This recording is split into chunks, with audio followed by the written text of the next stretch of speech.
वालेकुम अस्सलाम। क्या हाल है? ठीक हूँ, आप कैसे हैं? मैं बिल्कुल ठीक। ये हंसी रोक रही हो या खुशी रोक रही हो? खुशी किस बात की? आपको देखने की। वाह, खुश है? मैं भी बहुत खुश हूँ आपको देख के। मैं बहुत खुश हूँ आपको देख के। किस बात की खुशी है?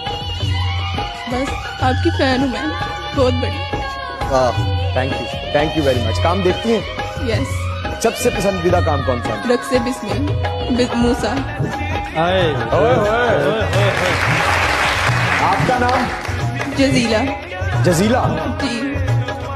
एक तरफा मोहब्बत में जबरदस्ती नहीं चलती जजीला। तुम जहाँ रहो खुश रहो, मेरी दुआ है। क्या कहना चाहती हैं? मैं शेर सुनाना चाहती हूँ। सुनाएं। मुसाफिरें लंबी थी या सफर ने थका दिया, तुझे क्या बताऊँ मेरे हमनशीन किस गम ने मुझे रुला दिया।